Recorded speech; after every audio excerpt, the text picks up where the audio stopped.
Oke guys, sebelum melanjutkan, jangan lupa like dan komen. Dan yang baru bergabung, jangan lupa subscribe dan aktifkan loncengnya.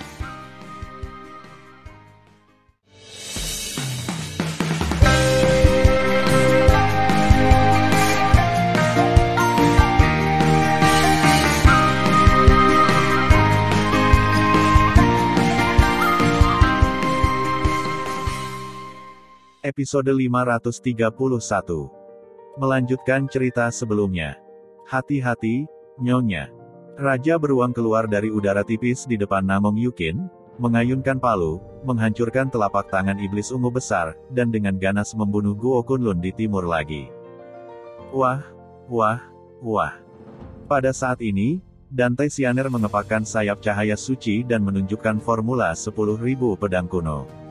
Dalam sekejap, 9 pedang yang berisi kekuatan jalan surgawi kuno dan kekuatan jalan surgawi yang cerah bergerak menuju Dongguo Kunlun ke segala arah. Boom, boom. Di langit gemetar, Dongguo Kunlun melambaikan tangan kanannya, dan tiba-tiba 1000 cengkeraman ungu, berpusat di tubuhnya, mekar seperti lotus ungu langit, menelan kekosongan seluas 90.000 meter persegi. Tiba-tiba, 9 pedang Dante Sianer berserakan. Kemudian, telapak tangan iblis ungu menelan ke arah Dante Sianer. Saudari, lari. Bayangan Sen Subing melintas, memegang Dante Sianer di tangan kirinya, dan muncul 90.000 kaki jauhnya. Detik berikutnya, kekosongan dengan radius 90.000 kaki, benar-benar runtuh di bawah penutup 1000 telapak tangan ajaib ungu. Engah. Sue Zian, Zhong Wuxiao, dengan darah di bibir dan wajah pucat mereka, lolos dari jangkauan serangan. Kemudian, mulut Dante Sianer dipenuhi darah. Ketika dia baru saja melarikan diri, wajahnya tiba-tiba berubah, menatap Sen Subing, dan berkata dengan cemas, "Kakak Sen, Saudari Suzen dan Saudari Mengyi." "Tidak, itu masih di dalam." Sen Subing melepaskan Dante Sianer, dan menasihati, "Kamu, Zian dan Si Yao ada di luar. Kamu tidak diizinkan masuk." Saudari Yukin, bunuh. Sen Subing dan Namong Yukin bergegas masuk lagi tanpa ragu-ragu. Tiba-tiba, mereka mendengar Dongguo Kunlun dan mengeluarkan teriakan sedih. "Ah!" telinga wakil kepala istana. Tapi Sen Suzen, yang mengikuti Tan Yun sebagai pembunuh, mengabaikan bahaya ribuan telapak tangan yang mendatangkan malapetaka pada kekosongan di daerah sekitarnya. Dia muncul di atas kepala Dongguo Kunlun dengan putus asa dan memotong kepala Dongguo Kunlun dengan pedang. Meskipun Dongguo Kunlun menghindar dengan tergesa-gesa, meskipun dia telah lolos dari pukulan fatal, telinga kiri dipotong oleh Sen Suzen. "Pergi ke neraka!" Dongguo Kunlun meraung, tubuhnya terlempar ke udara dan menepuk bahu kiri Sen Suzen dengan telapak tangan. Ledakan. Sen Suzen tiba-tiba meledak ke bahu yang harum, dan seluruh lengan batu giok terbang menjauh dari tubuhnya. Dia menyemburkan darah dan terbang di udara. "Jika kamu tidak menyakiti telingaku, aku mungkin tidak akan membunuhmu. Aku akan menekanmu di sofa dan memanjakanmu." Dongguo Kunlun berkata dengan keras, "Sayang sekali kamu menyakiti telingaku, maka kamu akan mati." Dongguo Kunlun yang berdarah terbang ke udara untuk membunuh Sen Suzen. Tiba-tiba, Tang Mengyi keluar dari udara tipis di belakang Dongguo Kunlun. Alkitab Nirvana, Tabernakel Suci Yuan campuran. Tangan kiri Tang Mengyi menari seperti kilat dari dadanya. Pada saat itu, kekuatan besar dengan cepat mengembun dari tubuhnya untuk membentuk tirai suci Hunyuan dengan diameter 30 kaki, seperti bola transparan berkilau, menyelimutinya. Tirai suci Hunyuan, kehancuran. Tang Mengyi, yang berada di dalam tirai suci Hunyuan, memegang pedang terbang di benaknya. Kayu suci Hunyuan setinggi 30 kaki, seperti bulan terang yang transparan, memancarkan tirai cahaya setinggi 10.000 kaki, mengembang dengan cepat, dan penuh dengan kekosongan yang mengejutkan dalam radius ribuan mil. Di celah ruang, meledak terbuka. Tiba-tiba, tirai suci Hunyuan berubah menjadi sekelompok tirai cahaya yang rusak dengan diameter 100 kaki, merobek kekosongan dan menelan Dongguo Kunlun yang mengejar Sen Suzen. Pompa, tiup. Setelah ditelan oleh tirai tipis yang pecah, Dongguo Kunlun, 20 kaki, segera muncul penuh bekas luka di wajah, leher dan bahkan seluruh tubuhnya. Kulit seluruh tubuh terbuka dan berdaging, dan darah berdeguk.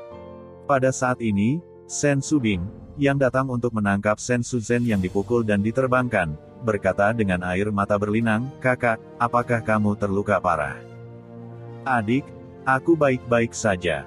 Jangan khawatirkan aku. Pergi dan bantu Mengyi." Sen Suzhen, yang kehilangan lengan kirinya, berkata pucat.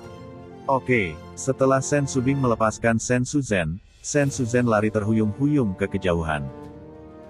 Sen Subing menunjukkan ilusi ruang dan waktu. Setelah tubuhnya menjadi transparan, ia menghilang. "Gadis yang mati, lelaki tua ini akan membunuhmu." Dongguo Kunlun, yang penuh memar, berbalik dan bergegas ke Tang Mengyi. Tang Meng buru-buru mundur dan mundur. Ketika Dongguo Kunlun hendak mengejar Tang Meng, Namong Yukin memegang pedang Hong Huang, membawa pedang Hong Huang, dan membunuhnya dari sisi kiri Dongguo Kunlun. Sial, ketika Dongguo Kunlun tiba-tiba menoleh untuk menghindari, Tang Mengki berhasil melarikan diri. Dongguo Kunlun, yang cemas dan frustrasi, terkunci di Tang Mengyi dengan kesal dan berubah menjadi sosok ungu, tiba-tiba muncul di sebelah Tang Mengyi dan melemparkan tinjunya ke Tang Mengyi. Tidak ada keraguan bahwa Tang Mengyi akan mati. Pada saat ini, ekor Raja Beruang tiba-tiba menangkap Tang Mengyi dan tiba-tiba membuang Tang Mengyi. Pada saat yang sama, Raja Beruang mengayunkan palu raksasa gelap dan mengepalkan tinju besar ke Dongguo Kunlun. Menghadapi palu besar itu, Dongguo Kunlun dikejutkan dengan keringat dingin. Ketika dia dengan cepat berhenti dan mundur, tiba-tiba, pedang dingin datang di belakangnya. Tapi Sen Subing tiba-tiba muncul, memegang pedang dengan kepulan darah, menusuk punggung Dongguo Kunlun dengan dalam. "Engah!" Dongguo Kunlun mengeluarkan seteguk darah dan meraung, "Aku harus menghancurkanmu lalat sialan." Dongguo Kunlun tidak menoleh ke belakang. Dia tiba-tiba terbang mundur 100 kaki menuju Sen Subing. Setelah mengejar Sen Subing, dia menamparkan Sen Subing. Ketika Sen Subing memotong telapak tangan kanan Dongguo Kunlun dengan pedangnya, telapak tangan kanan Dongguo Kunlun berubah menjadi kepalan tangan, dan lengan kanannya tiba-tiba berbalik untuk menghindari pedang dan mengenai dada Sen Subing. Dada Sen Subing runtuh dan mulutnya menyemburkan darah. Dia selembut tubuh tanpa tulang. Dia terlempar seperti cangkang dan jatuh dengan keras ke pegunungan. Ketika dia mencoba berjuang untuk bangun, dia tetap tidak bisa berdiri. Pergi ke neraka. Dongguo Kunlun, yang tingginya 20 kaki, menyerah mengejar yang lain. Dia jatuh dari langit dan menginjak Sen Subing dengan kakinya. "Kakak Sen, pergi. Kakak, pergi." Beberapa wanita dan Sen Suzhen, yang terluka parah, menangis dan menjerit. "Haha," Dongguo Kunlun tertawa dengan marah, "dia sudah mati." Pada saat kritis ini, raungan histeris Tan Yun datang dari menara suci yang indah tidak jauh dari Sen Subing. "Orang mati itu bukan istriku, tapi kamu." Membunuh. Ledakan. Pada saat berikutnya, ketika pintu menara lantai 12 terbuka, Tan Yun, yang masih terluka, muncul di depan Sen Subing seperti panah tajam melintasi langit rendah. Karena hanya sesaat sejak Tan Yun memasuki menara, Tan Yun, yang belum pulih dari cederanya, telah menumbuhkan lengan, tangan, kaki, dan kakinya lagi. Tapi anggota tubuhnya hanya tulang seperti magma, dan belum tumbuh daging dan darah. "Hancurkan untukku." Tan Yun menopang kaki kirinya di tanah, hanya kaki kanan kerangka, dan tiba-tiba bergerak ke arah kaki raksasa yang diinjak Guo Kunlun melawan Sen Subing. Klik, klik. Ketika suara tulang pertama terdengar, tulang kaki kanan Tan Yun patah dalam sekejap. Ketika suara kedua terdengar, kaki kanan Dongguo Kunlun juga patah. "Ah, kakiku!" Jeritan Guo Kunlun Timur. Ketika pertama kali terdengar, tubuh Tan Yun penuh dengan kekuatan surga dan orang gila bergegas ke tangannya tanpa daging dan darah. Setelah 10 jari, Tan Yun mengubah tangannya menjadi cakar dan melambaikan tangannya ke dada Dongguo Kunlun. "Jika kamu menyakiti wanitaku, aku akan merobekmu hidup-hidup." Mata Tan Yun merah dan melupakan rasa sakit karena patah kakinya. Hanya ada satu pikiran di benaknya, yaitu merobek lelaki tua di depannya. Puff, puff. Dada Dongguo Kunlun yang awalnya berdarah, dicakar Tan Yun, langsung tertembak darah, dan daging dan darah jatuh ke dadanya. "Pergi ke neraka." Dongguo Kunlun berdiri di udara dengan rasa sakit yang luar biasa di dadanya. Dia hanya ingin mengatur napas dan membersihkan Tan Yun dan yang lainnya. Tiba-tiba, jarak ruang di aula ruang waktu di antara pegunungan di belakangnya berfluktuasi. Suara mendesing.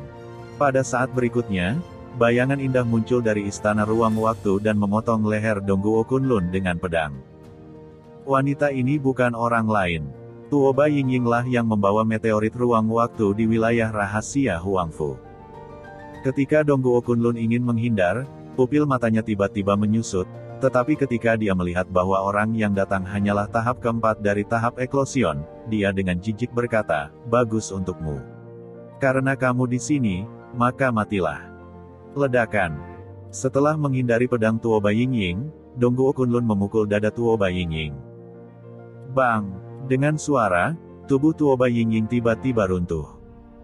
Rentan. Setelah menertawakan Dongguo Kunlun, dia menatap Tan Yun di bawah dan berkata, "Orang tua." Tiba-tiba, suara kata-kata Dongguo Kunlun berhenti tiba-tiba, dan adegan yang membuatnya sangat ketakutan terjadi. Setelah dia melihat Tuoba Yingying yang telah dihancurkan oleh telapak tangannya sendiri, tubuhnya ditata ulang dan menjadi sebagus sebelumnya, tetapi wajahnya sedikit memucat. Dongguo Kunlun terkejut dan ketakutan. Sangat sulit baginya untuk memahami mengapa lawan tidak mati setelah dibunuh oleh dirinya sendiri.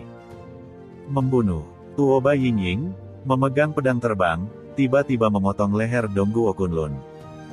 Engah. Meskipun Dongguo Kunlun lolos dari pedang fatal, luka yang dalam terpotong di sisi kiri lehernya, dan darah menyembur keluar dari lukanya. Kemudian, Tuoba muncul di belakang Dongguo Kunlun dengan kilatan kecantikan Yingying, dan memotong leher belakang Dongguo Kunlun dengan pedang. Pada saat Dongguo Kunlun buru-buru lolos dari pedang, embusan angin bertiup dari atas kepalanya dengan gelombang panas yang bergulir. Tan Yun menunjukkan tubuh api Hongmeng, dan tubuhnya melonjak hingga 300 kaki. Dia mengangkat tulang kaki kirinya 30 kaki dan melangkah dengan keras ke arah Dongguo Kunlun. Dongguo Kunlun tahu bahwa tulang Tan Yun sangat keras, dia tidak ingin berjuang keras, tetapi dia tidak punya waktu untuk melarikan diri, jadi dia harus bertarung. Orang tua, bertarung denganmu. Dongguo Kunlun, yang tingginya hingga 20 kaki, menghancurkan tulang kaki besar yang turun dari langit dengan tangan kanannya yang besar. Bang! Klik! Ah! Tangan tua! Dongguo Kunlun berteriak, tinju kanan diledakkan oleh Tan Yun. Kemudian, Tan Yun yang seperti gunung menggunakan tulang tangan kanannya untuk bergerak, dan meraih Dongguo Kunlun dengan kuat di tangannya. Berderit, berderit. Tan Yun berdiri di udara dan mengepalkan tangan kanannya. Tulang Dongguo Kunlun berderit dan sepertinya retak kapan saja. Dengan pengerahan tenaga terus-menerus dari Tan Yun, mata Dongguo Kunlun menjadi sesak, matanya terangkat, dan setetes darah menetes dari matanya. Segera, darah terus mengalir keluar dari telinga, hidung, dan mulutnya, dan seluruh tubuh itu mengerikan. Tidak, tidak, Dongguo Kunlun panik dan memohon, "Tuan Tan, aku salah. Tolong jangan bunuh aku. Orang tua ini benar-benar tidak bisa mati. Orang tua itu sudah berada di kesempurnaan agung alam eklosion, dan itu hanya setengah langkah lagi dari kenaikan." Orang tua itu bersumpah, "Selama kamu tidak bunuh orang tua ini, orang tua itu bersedia mengakuimu sebagai tuannya." Meskipun Dongguo Kunlun bisa menebak bahwa Tan Yun tidak akan mengampuni dirinya sendiri, dia masih memiliki secercah harapan di hatinya. Alasan mengapa dia memohon belas kasihan, seperti yang dia katakan, dia adalah kesempurnaan agung dari alam eklosion, dan kenaikan eklosion tampaknya tepat di depan matanya. Dia telah berlatih selama puluhan ribu tahun untuk mendapatkan Dao Ascension. Jika dia mati pada saat ini, usaha segalanya selama ribuan tahun akan sia-sia. Karena itu, dia memohon belas kasihan.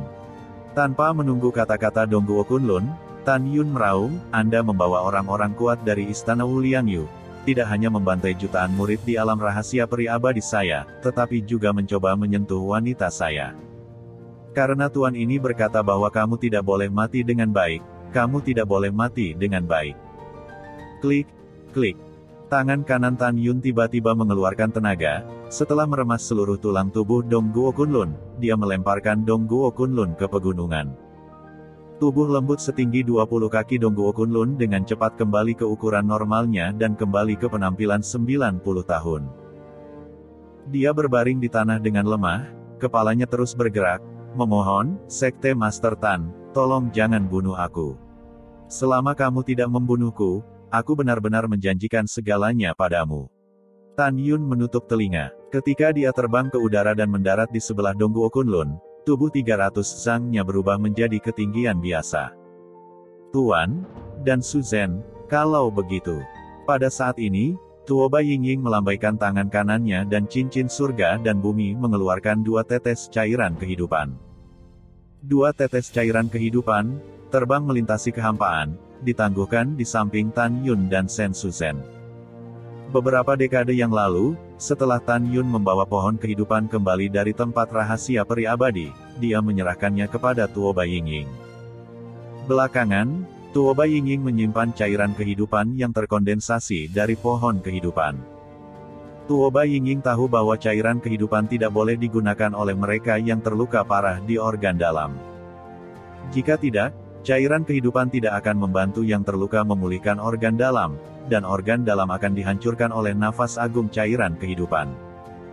Karena itu, Tuo Bai Yingying hanya memberi Tan Yun dan Sen Suzhen yang kehilangan lengan. Tan Yun dan Sen Suzhen melambai ke cairan kehidupan di depan mereka, dan cairan kehidupan segera berubah menjadi 2 kabut yang penuh dengan napas kehidupan yang kaya, menutupi mereka berdua. Segera, hanya dalam 3 napas, Tan Yun menumbuhkan tulang kaki kanan yang patah, dan daging dan darah tumbuh di lengan dan kakinya, dan seluruh tubuhnya menjadi tanpa cedera. Dan begitu juga Sen Suzhen. Setelah Tan Yun pulih dari cederanya, dia menendang Dongguo Kunlun dengan kaki kirinya, mengangkat kaki kanannya dan menginjak selangkangan Dongguo Kunlun menghadap ke langit. Tidak, Dongguo Kunlun, yang menikmati seks, mengeluarkan kepanikan yang menusuk hati, tidak. 3 kata, tidak, mengartikan kepanikannya yang luar biasa. Nasib memukul wanita saya tidak hanya akan membuat Anda tidak bahagia, tetapi juga membuat Anda tidak bahagia. Pada saat ini, Tan Yun, meskipun bukan iblis, lebih menakutkan daripada iblis. Boom, terdengar suara gelembung pecah, tetapi melihat Tan Yun menginjaknya, dia berkata dengan dingin, dan biarkan kamu mengalami kesulitan. Begitu dia selesai berbicara, Tan Yun membalik tangan kanannya dan menusuk mulut Dongguo Kunlun dengan pedangnya, menghancurkan gigi dan lidahnya.